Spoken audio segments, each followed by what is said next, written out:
নমস্কার, স্বস্তিকা এম্পায়ারের আরও একটি নতুন ভিডিওতে সকলকে স্বাগত জানাচ্ছি। আর কয়েকদিনের মধ্যেই আসতে চলেছে হিন্দু ধর্মাবলম্বী মানুষদের অতি গুরুত্বপূর্ণ একটি ধর্মীয় অনুষ্ঠান অম্বুবাচী।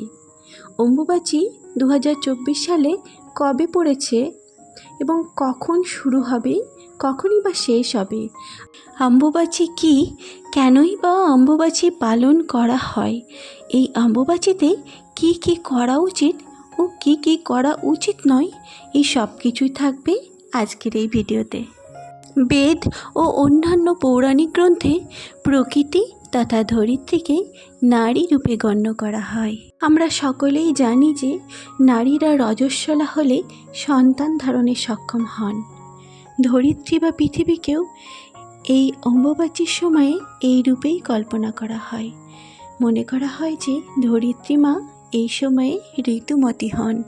এই অম্বুবাচী কথাটি এসেছে সংস্কৃত শব্দ অম্বু ও বাচী থেকে। অম্বু শব্দের অর্থ হলো জল ও বাচী শব্দের অর্থ হলো বৃদ্ধি, অর্থাৎ গ্রীষ্মের এই প্রচণ্ড দাবদাহের পরে বর্ষার প্রারম্ভে পৃথিবী সিক্ত হয় এবং নতুন রূপে বীজ ধারণের এবং ফসল উৎপাদনের যোগ্য হয়ে ওঠে। আষাঢ় মাসের মৃগশিরা নক্ষত্রের 3টি চরণ শেষ হলেই পৃথিবী বা ধরিত্রী মাতা যখন বর্ষার জলে সিক্ত হয়ে ওঠে, তখন তাকে ঋতুমতী বলে মনে করা হয়। এই সময়টাকেই অম্বুবাচী বলা হয়। তখন 3 দিন ধরিত্রী মাতাকে বিশ্রাম দেওয়া হয়।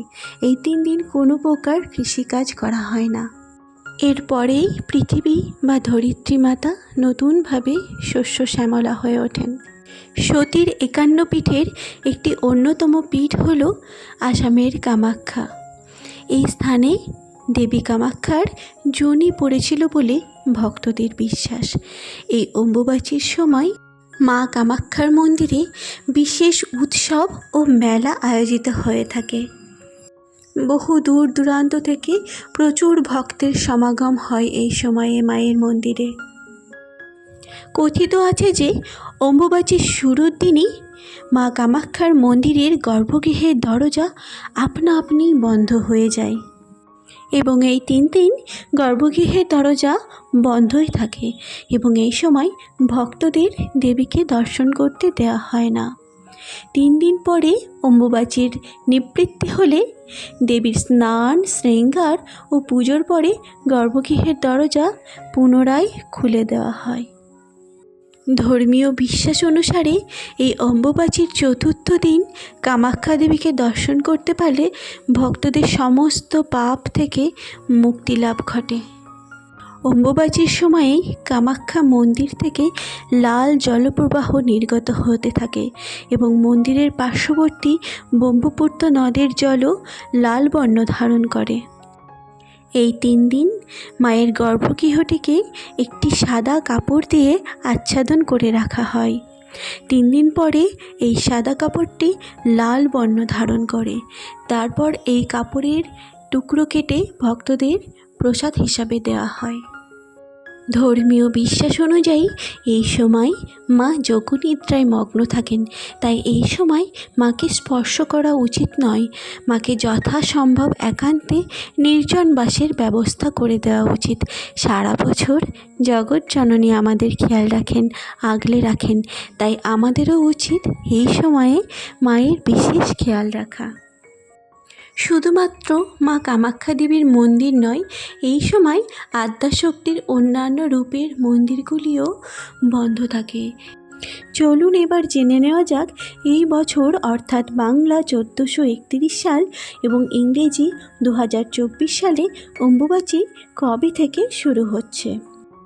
এই বছর অম্বুবাচী শুরু হচ্ছে 22শে জুন অর্থাৎ 7ই আষাঢ় শনিবার দিবা 8টা 45 গতে এবং অম্বুবাচীর নিবৃত্তি অর্থাৎ অম্বুবাচী শেষ হচ্ছে 10ই আষাঢ় 1431 সাল ইংরাজি 2024 সাল 25শে জুন মঙ্গলবার রাত্রি 9টা বেজে 8 গতে।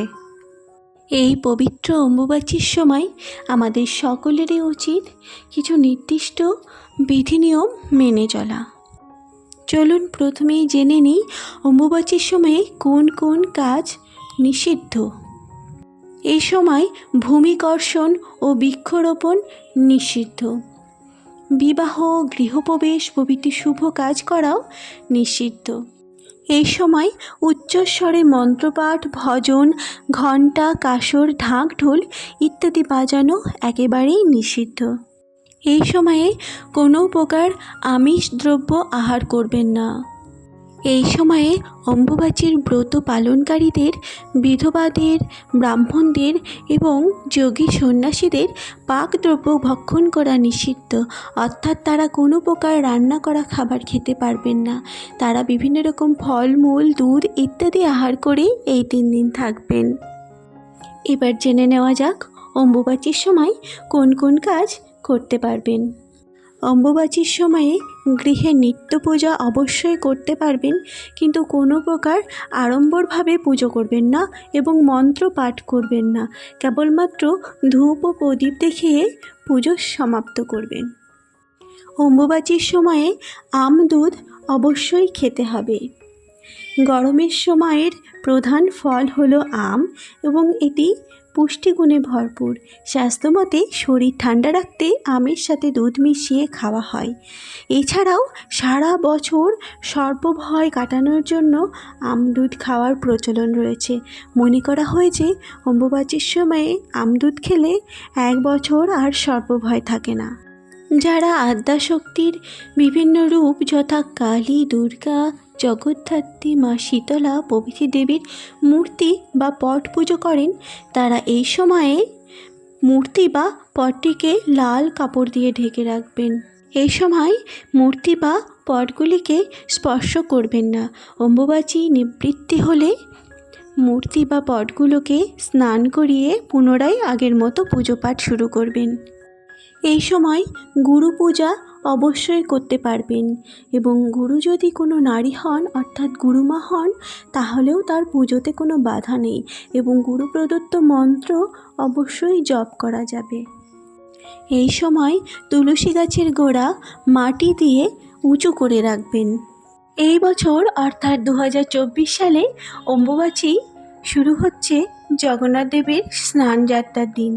তাই সবারই মধ্যেই অনেক রকম সংশয় তৈরি হয়েছে, তবে কি তাহলে জগন্নাথ দেবের স্নান যাত্রা হবে না? জগন্নাথ দেবের স্নান যাত্রা একটি নিত্যকর্মের মধ্যে পড়ে, তাই অবশ্যই জগন্নাথ দেবের স্নান যাত্রা অনুষ্ঠিত হবে। সকলেই খুব ভালোভাবে অম্বুবাচী পালন করুন। সকলেই খুব ভালো থাকবেন এবং সুস্থ থাকবেন। জয় মা কামাখ্যা দেবীর জয়। আমার আজকের ভিডিওটি এই পর্যন্তই। আমার ভিডিওটি যদি আপনাদের ভালো লেগে থাকে তাহলে অবশ্যই আমার চ্যানেলটিকে সাবস্ক্রাইব করে আমার পাশে থাকবেন। নমস্কার।